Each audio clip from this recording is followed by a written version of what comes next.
Hi friends, welcome back to my channel. तो आज की रेसिपी है समोसा पट्टी। तो रमज़ान सीरीज़ में एक और एडिशन है। तो देखिए, रमज़ान के लिए हम समोसा पट्टी बना लेंगे और इसकी फिलिंग का भी एक व्लॉग मैं अपलोड करूँगी वेरी सून। तो देखिए फ्रेंड्स, घर पे ही आप आसानी से समोसा पट्टी बना के ना आराम से इस्तेमाल कर सकते हैं। तो वेरी सिंपल रेसिपी। आप जिनको जो बनाते हैं उनको तो पता ही होगा, और जो नहीं बनाते हैं वो देखिए। यहाँ पे मैं हाफ़ के जी आटा ले रही हूँ, हाफ़ के जी मैदे का इस्तेमाल कर रही हूँ, आटा नहीं मैदा। तो हाफ़ के जी मैदा ली हूँ इसके लिए मैंने। तो सिंपल जैसे हम आटा भिगाते हैं वैसे ही इसको भिगाना रहता है। तो इसमें मैंने नमक ऐड किया है और पानी ऐड करके हम इसको अच्छा से एक डो बना लेंगे इसका। तो इतना ज़्यादा पतला भी नहीं, इतना सख्त भी नहीं, मीडियम डो जैसे कि हम रोटी के लिए बनाते हैं ना, बस उसी तरह का एक डो बनाएंगे।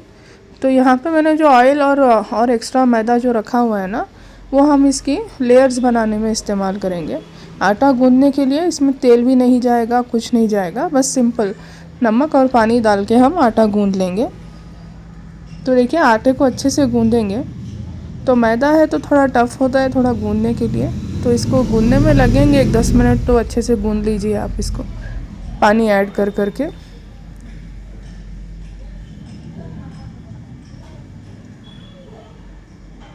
एक कप पानी मैंने ऐड किया था लगभग, तो वो काफ़ी था इसके लिए। आधा किलो मैदा गूंदने में 1 कप पानी लगा मेरा। तो कप बड़ा छोटा होता है ना, तो उसके हिसाब से आप देख लीजिए। तो वही है कि ज़्यादा सॉफ्ट बैटर ना बनाएं, ज़्यादा सॉफ्ट आटा ना गूंदें, इसको दरमियाना रखें कि ज़्यादा सॉफ्ट भी नहीं, ज़्यादा सख्त भी नहीं, जैसे रोटी का रहता है ना नॉर्मल रोटी बनाने के लिए, तो उस हिसाब से आप इसको रख लीजिए। तो जो चैनल पर नए हैं friends, please subscribe to my channel. बाहर भी तो समोसा पट्टी मिलती है, मैंने लास्ट टाइम लिए थे जब मेरे घर के ख़त्म हो गए, तो मैंने मंगवाया था बाहर से। पता नहीं इतनी पतली पट्टी आई वो कि उसमें कोई टेस्ट ही नहीं है। मुझे तो बहुत फालतू लगे वो बाहर की जो पट्टी मिलती है ना। जो रेडीमेड समोसा मिलता है उसका टेस्ट ही कुछ और है, जो तले हुए लगते हैं ना ठेले पे, वो समोसे तो इतने टेस्टी होते हैं। लेकिन पट्टी अगर बाहर से लेके बनाओ ना, तो पट्टी का कोई टेस्ट है ही नहीं, जहाँ तक कि मैंने ट्राई किया है। आप कहीं से लेते हो तो कमेंट करिए, जो पट्टी टेस्टी रहती है।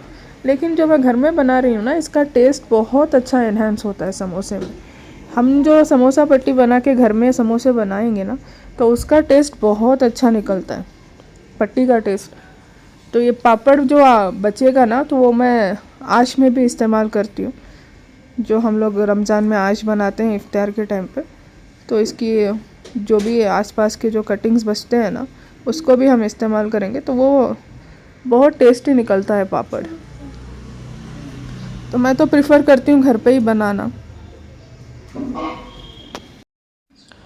थोड़ी मेहनत लगती है फ्रेंड्स, लेकिन घर पे बना के रख लेंगे ना, तो लाइक इत्मीनान से हम कभी भी बना के खा सकते हैं। अभी तो मैं पट्टी बना रही हूँ, इसके बाद इसकी फिलिंग बना के ना इसको भी फ्रीज़र में स्टोर कर लूँगी।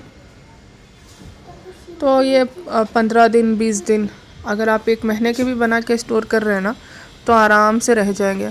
पट्टी आपको जितने मैदे की बनाना है, जितना क्वांटिटी बनाना है उतना बना के रख सकते हैं। अभी जो मैंने बनाया ना, उसमें से लगभग मुझे 40 पापड़ निकल गए अच्छे से। 40 पापड़ निकल रहे हैं मुझे, इतने आटे से ही 40 निकल आएंगे। 40 समोसे के मैं दरमियाना साइज़ रख रही हूँ, इतना कोई बड़ा समोसा नहीं है। अगर आप बड़ा बनाना चाह रहे हैं, आपको वही आप जितना इसको बड़ा साइज़ में लेना चाह रहे हैं वैसे भी कर सकते हैं। मेनली देखिए, आपके पास तवा जिस साइज़ का है ना, उस साइज़ का आप पापड़ बेलिए। तवा आपके पास बड़े साइज़ का है तो आप उतना बड़ा भी बना सकते हो, जितना बड़ा तवा है उस हिसाब से, या फिर आपका जितना तवा है उस हिसाब से ही आप लोइयाँ काटिएगा। फिर जब लोई काट रहे हैं ना, तो आप एक हिसाब से काटिए कि कितना आपको पतला पापड़ रखना है। पापड़ इतना ज़्यादा पतला भी नहीं, इतना ज़्यादा मोटा भी नहीं। रोटी से तो पतला होना चाहिए, रोटी जो हम नॉर्मली जो फुल्का खाते हैं ना, उससे पतला। और जो शीट्स आते हैं ना, और वो जो स्प्रिंग रोल वाली शीट्स आती है ना, उससे थोड़ा मोटा पापड़ समोसे के लिए अच्छा रहता है। तो स्प्रिंग रोल के लिए तो और पतली शीट होनी चाहिए।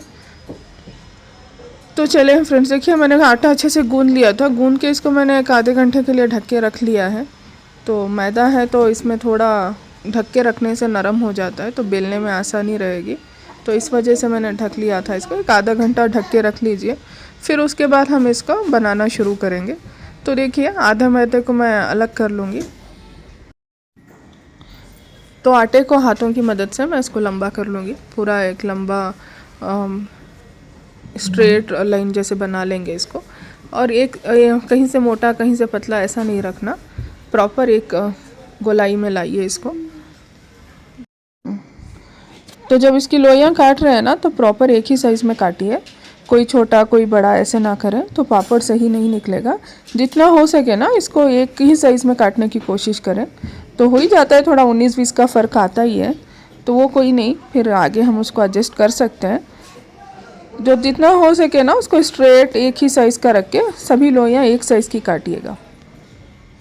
तो हम कम से कम एक बार में ना 6 से 7 शीट्स निकाल सकते हैं। अब घर में बना रहे हैं तो 6-7 शीट्स काफ़ी हैं एक बार में। 6-7 पेड़े आप एक बार में गूंद के एक दूसरे के ऊपर रख के ना इसको बेल सकते हैं। तो उसके लिए आप कम से कम 6 से 7, ज़्यादा मेरे हिसाब से तो 6 से 7 मैक्सिमम होंगे। तो इतने बना लिए तो हर बार हम 6 से 7 शीट्स मिला के उसको निकाल सकते हैं। फिर तो सारी लोइयाँ को मैं बेल के ना, जितना पेड़ा है हमारा, जितने लोई हमने निकाली है ना, उसका हाफ जितना हम उसको बेलेंगे। इतना ज़्यादा भी नहीं बेलना कि वो पूरी बड़ी रोटी ही बन जाए। तो इसको हाफ जितना इसका साइज़ जब हम बड़ा करेंगे तो इससे ट्रिपल होना चाहिए। जब हम स्टार्टिंग में इसको बेल रहे हैं ना, उससे ट्रिपल साइज़ का हो जाएगा जब हम इसको बड़ा करेंगे। तो इतना रख लीजिए तो काफ़ी है। तो जब हम एक के ऊपर एक डाल रहे हैं तो उसके बीच में ऑयल लगा के फिर उसके ऊपर आटा डस्टिंग कर देंगे, हम मैदे का डस्ट कर देंगे, तो एक दूसरे के साथ ना चिपकेंगी नहीं। फिर तो वो जो शीट्स निकलती है ना, तो वो आसानी से निकल जाएगी। पहले तो आप ऑयल लगाइए, इसमें अच्छे से ऑयल लगा के फिर उसके ऊपर आप आटे को डस्ट करते हैं और नया शीट उस पर डालते जाएँ।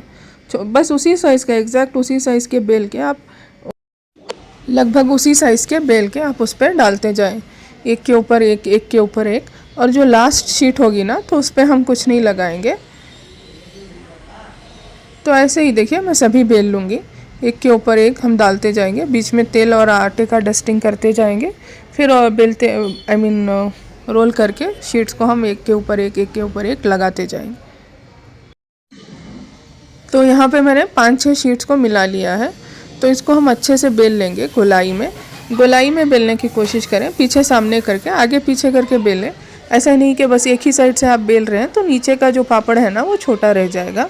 तो पीछे आगे पीछे करके आप बेलते जाएं इसको। तो वही जैसे मैंने पहले बोला, आपके तवे का साइज़ जितना बड़ा है आप उतना इसको बड़ा कर सकते हैं। जितना पतला आप पापड़ रखना चाह रहे हैं ना, उतना आप इसको खींच के बेलते जाएं। ये आराम से बड़ा होता जाएगा।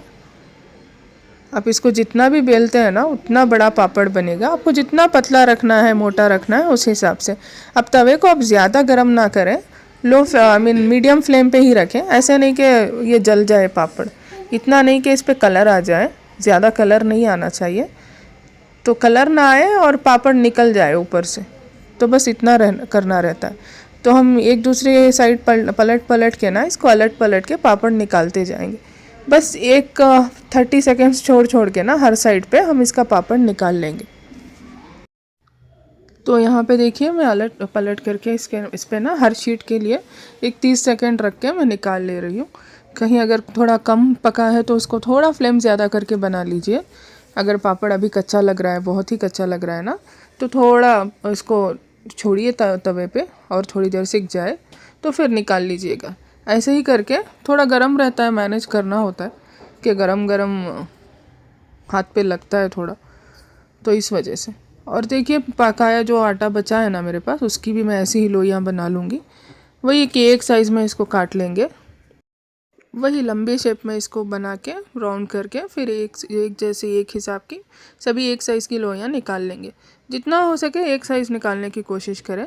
तो इन सभी को भी मैं वैसे ही कर लूँगी जैसे पहले किया था, कि लोई को अच्छे से बेल लेंगे, वही सेम प्रोसेस रिपीट करके बीच में हम ऑयल लगा के फिर आटा का डस्टिंग कर लेंगे, मैदा डस्टिंग करके अच्छे से एक के ऊपर एक के ऊपर एक रखते जाएंगे। तो इन सभी को भी मैं उसी तरह से बना लूँगी। तो जो चैनल पे नए हैं फ्रेंड्स प्लीज़ सब्सक्राइब करें। और जैसे मैंने मेंशन किया है पहले भी मेरे वीडियोस में कि हम एक कॉन्टेस्ट रन कर रहे हैं। जैसे ही मेरा 1 लाख सब्सक्राइबर्स कंप्लीट हो जाएंगे ना, 1 लाख सब्सक्राइबर्स, शक्करपारा सब्सक्राइबर्स हाँ, तो जैसे ही 1 लाख सब्सक्राइबर्स कंप्लीट हो जाएंगे तो हम होम अप्लायंसेस गिफ्ट करेंगे। तो जो भी नए सब्सक्राइबर सब्सक्राइब कर रहे हैं ना, तो अपना नाम मेंशन करें कमेंट्स में। तो लकी सब्सक्राइबर्स को हम उसमें से लकी ड्रॉ करा के तो फिर विल अनाउंस द विनर्स। तो प्रे फॉर अस के 1 लाख सब्सक्राइबर्स कंप्लीट हो जाए, होप सो कि मार्च तक हो जाए इंशाल्लाह। और जब हमारे 1 मिलियन सब्सक्राइबर्स होंगे तो 10 लकी सब्सक्राइबर्स को हम गिफ्ट अनाउंसमेंट करेंगे। तो वो तो कुछ बड़ा ही होगा। तो जल्द से जल्द सब्सक्राइब करें फ्रेंड्स। जो भी नए देख रहे हैं ना, please subscribe to my channel. तो वही है कि इसमें एफ़र्ट्स तो बहुत लगते हैं एक वीडियो बनाने में। तो अगर हम घर पे बना रहे हैं तो किसी भी हालत में हम इसको बना सकते हैं ना, कि कुछ भी खिलारा पड़ा हो हम आराम से बना सकते हैं। एक वीडियो बनाने के लिए एफ़र्ट्स लगते हैं। अभी जो वो यूट्यूब पे काम कर रहे हैं वो तो समझते ही हैं।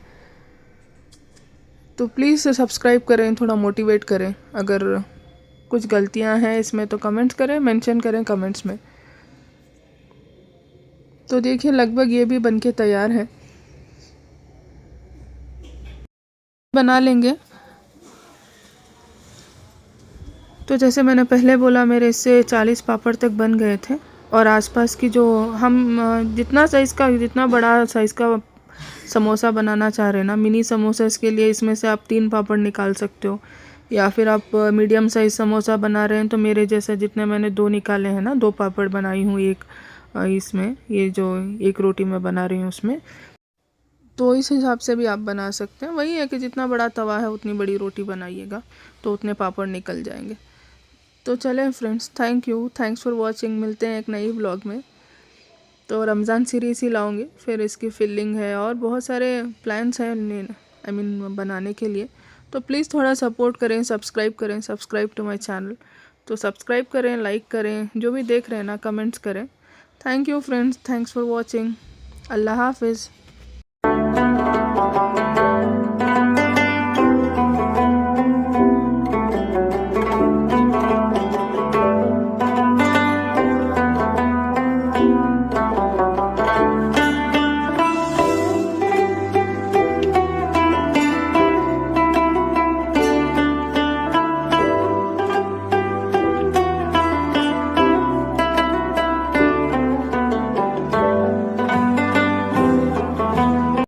सहर का वक्त था, मासूम कलियां मुस्कुराती थी, हवाएं खैर मकदम के तराने गुनगुनाती थी।